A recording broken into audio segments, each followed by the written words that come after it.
या परिवर्तनाचे साक्षीदार आपण सगळेजण आज महाराष्ट्र सरकारने या ठिकाणी मोठ्या मतदारसंघामध्ये तात्यांचा बाबा होणार तात्या म्हणाले सुरुवात तर परिवारापासूनच करायची आणि सुरुवात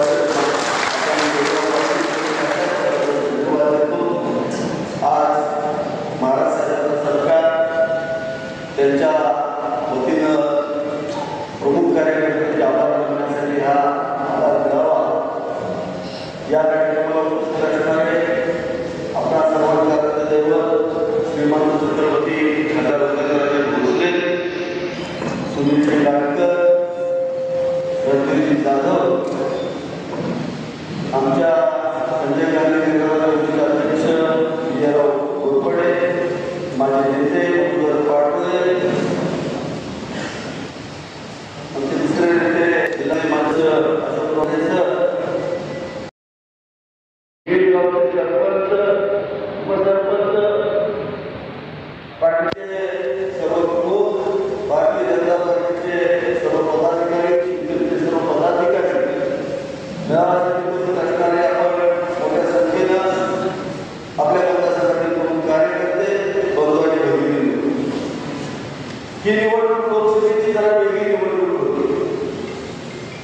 आपण महाराष्ट्रातल्या संपूर्ण देशाचं चित्र जर पाहिलं तर कार्यकर्त्याला कळत नव्हतं नक्की झालंय गावात एखादा दिवशी असतो त्याने एखाद्यावर निर्णय केल्याने माणसं भांबवले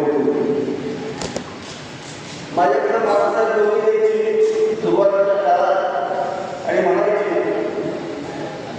शाळेत कसं व्हायचं मी म्हणायचं सगळं चांगलं मी त्याला म्हणायचं तुझ्या गावात कसं आहे आपलं गाव 100 मतांना प्लस आहे काय करायची काय पण शेजारचं गाव तुझ्या गावाचं गाव शेजारचं गाव हे गोष्ट का ही निवडणूक ही आपल्या जनतेच्या हातातली निवडणूक नव्हती हे जाणीव काही याच्यामध्ये परकीय शक्तीचा प्रचंड मोठा हात होता. याच्यामध्ये भारताच्या इतिहासामध्ये पहिल्यांदा ही निवडणूक धर्मामध्ये आणि जातीमध्ये निवडणूक केली अत्यंत घृणास्पद पद्धतीने आमच्या विरोधकांनी ही निवडणूक हातात घेतली. त्याच्या काही किंमत आहे. आमचे पंतप्रधान आदरणीय नरेंद्रभाई मोदींनी युक्रेन आणि रशियाच्या युद्धामध्ये ज्यावेळेला पाश्चात्य देश युरोपीय देश दुखावले गेले होते तरी रशियाकडून घेण्यासाठी नकार दिला होता. त्यावेळेला 100 रुपये हे रशियाकडून 30 रुपयामध्ये घेण्याचे काम पंतप्रधान नरेंद्रभाई मोदी राहिलेले 70 रुपये ते 70 रुपये तुमच्या आमच्या विकास कामासाठी वापरले. पण ह्या सगळ्या गोष्टीमुळे जे विक्रीदार देश आहेत जे अरब राष्ट्र आहे हे प्रचंड दुखावले गेले त्यांच्याकडे ते विक्री जात नव्हतं त्याला कंडिशन रशियाची पडली होती. पण मोदी साहेब हे राष्ट्रभक्त असल्यामुळं त्यांनी फक्त देशाचं बरोबर आहे त्यांनी चांगलं केलं आणि तिथून काही गोष्टी निघाल्या अरब राष्ट्रातून आपण पाहिलं मतदानाला परदेशातून एका मतासाठी आलेले 80,000 लोक आपण पाहिले लक्षात घ्या 70,000 करून एका मताला लोक या ठिकाणी त्यांचा खर्च कुठे गेला बाह्य राष्ट्राकडे एवढा प्रचंड पैसा कुठे गेला एक तिथं झालं. दुसरी गोष्ट सोशल मीडियाचा प्रचंड वापर झाला. आज आपल्या देशातला मोबाईल आहे हा कोणाचा आहे चीनचा त्याचं या कोणाचं आहे चीनच्या आर्टिफिशियल इंटेलिजन्सच्या माध्यमातून एक असं वातावरण तयार केलं एक आभासी जग तयार केलं गेलं आणि वेगळ्याच धोरणावरती या देशाचं इलेक्शन सुरू होतं.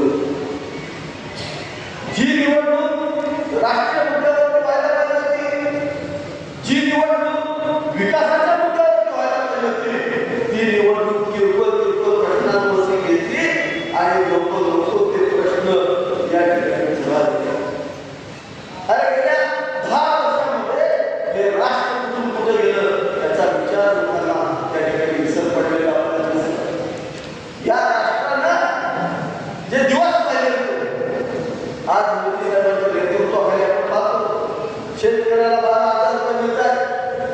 महिलांचे प्रश्न सुटलेले आहेत, युवकांना ताकद द्यायची चाललेली आहे. पण कोरोनाच्या काळानंतर ज्यावेळेला प्रचंड मोठ्या प्रमाणावरती पाश्चात्य देशांनी चीनकडून माल घ्यायचा बोलवला होता, त्यावेळेला 100% सगळे प्रदेश गुंतवणूकदार भारतामध्ये यायला लागले होते आणि हीच गोष्ट चीनला दिसत होती.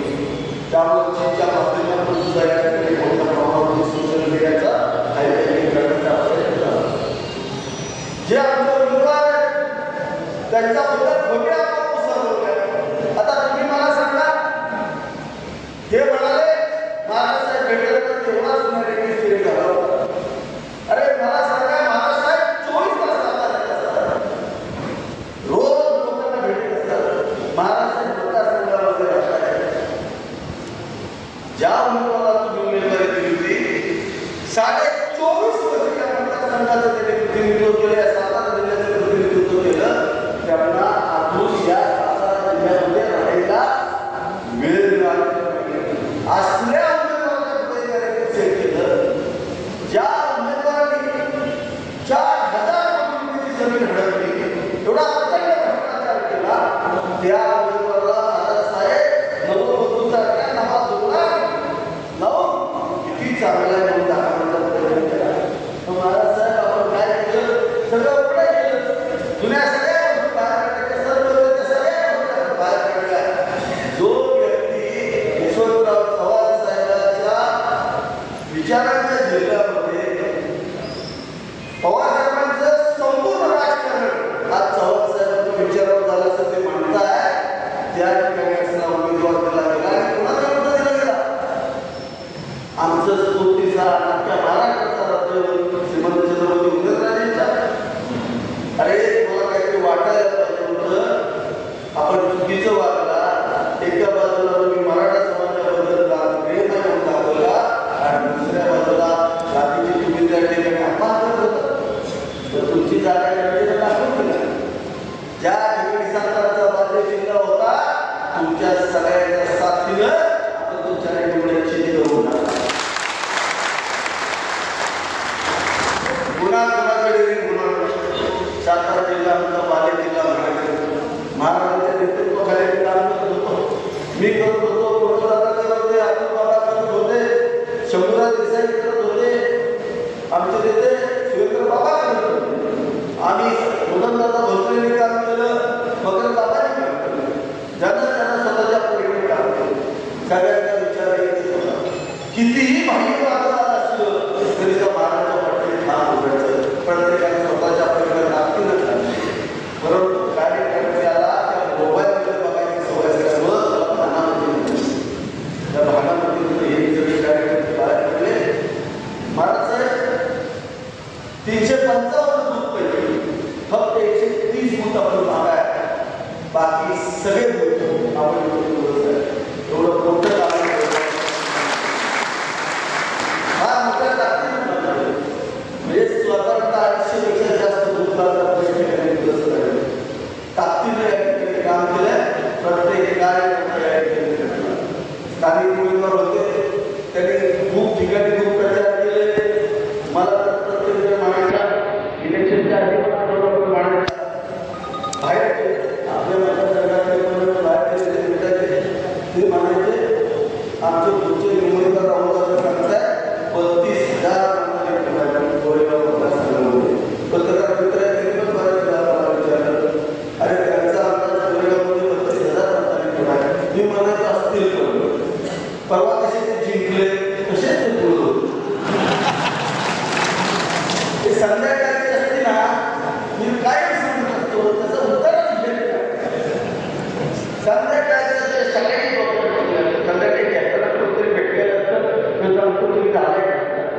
अरे आधीच पाटील महाराज आधीच पाटील 10:30 वाजता बोलून घेतलं वाईट. आमचे पत्रकार मित्र त्या ठिकाणी साक्षी आहे. हिचं तर गळ मुलगी 1 वाजता मंदिर आपल्या आहे जाताना चित्र आम्ही इकडे चालू होतो जल्लोष करण्यासाठी. तो सगळे पुढे काम पुढे त्या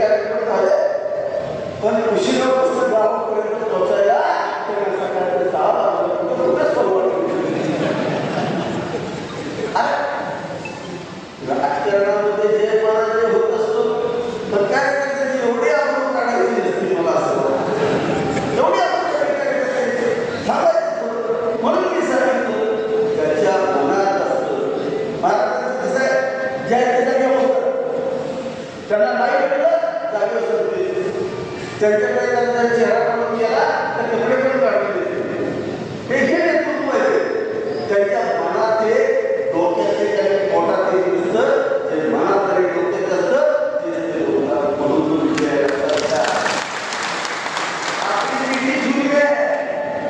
आपली मिठी जुळली आहे मला सगळे म्हणायचे काय होईल मी सगळ्यांना सांगितलं होतं आमच्या लोकांना त्यांना मत द्यायची सवय मी जरी द्या म्हणलं तरी घेणार नाही हे मी सत्य सगळ्यांना सांगत होतो कारण ट्रेड कसा आहे हा विकासाचा ट्रेड आहे महाराजसाहेब तुमच्यावरती प्रेम करण्याचं ट्रेड आहे काम केलेलं आहे राष्ट्रसभेत काम केलेलं आहे आज पूर्वी मतदारसंघामध्ये काम करत असताना आपल्याला भांड्यापर्यंत पाणी घ्यायचं आता रमसवाडीला पाणी पोचेल तिथून भांड्यापर्यंत पाणी घ्यायचे सिंडिकेटला पाणी घ्यायचे महाराष्ट्र आपल्याला केंद्रातून पंतप्रधान किसान सिंचाई योजनेतून 2000 कोटीची तरतूद करावी लागेल हे पाणी लवकरात लवकर आपल्याला कोरेगाव तालुक्याचा आजही 60% भाग हा पूर्णपणे दुष्काळी आहे आणि पाण्यापासून वंचित आहे त्याचं ऍडिशनल पाणी आपण आदरणीय मुख्यमंत्री एकनाथजी शिंदे साहेब आणि देवेंद्र फडणवीस साहेबांच्या माध्यमातून या ठिकाणी मंजूर करून घेतलेलं आहे हे पाणी पुरवण्याची जबाबदारी महाराजसाहेब आपल्या सगळ्यांची आहे त्याच्यामुळे कसल्याही परिस्थितीमध्ये येणाऱ्या काळामध्ये आपल्याला या पाणी योजना पूर्ण कराव्या लागतील शेतकऱ्याला ताकद देण्याच्या दृष्टीनं आपल्याला काम करावं लागेल त्याचबरोबर पाण्याला आपल्याला कारखानदारी वाढवायचे आपलं स्वप्न आहे मी पहिल्यांदाच सांगितलं आपलं स्वप्न आहे कसल्याही परिस्थितीमध्ये या मतदारसंघामध्ये 7,000 रोजगाराची निर्मिती करायची आणि या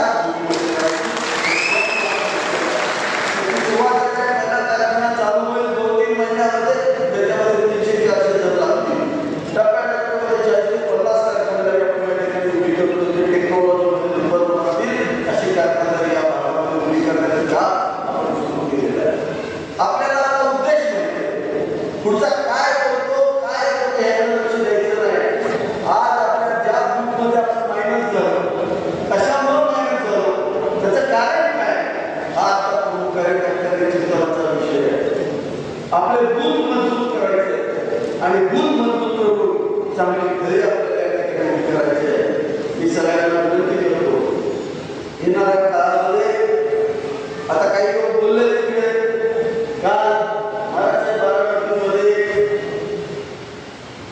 प्रचाराचा शुभारंभ झाला त्या प्रचाराच्या शुभारंभामध्ये म्हणले आपण माझ्या हातात राज्य द्या मी तुमचे सगळे प्रश्न करू 40 वर्ष राज्य कुणाच्या हातात होतो कुणाच्या हातात होतं आणि आता एक प्रश्न सोडवणार अरे आम्ही सगळे प्रश्न सोडवत राहिले सगळे प्रश्न निकाली काढलेले आहेत कोण जर अशी तुमचं बघत असेल मोदींचं सुद्धा सामान्याचा प्रयत्न केला ते शक्य झालं नाही मी तुम्हाला सांगतो की महायुती आघाडी आहे ताकदीची आहे 230 जागांवरती विधानसभाची मुदत थांबणार आहे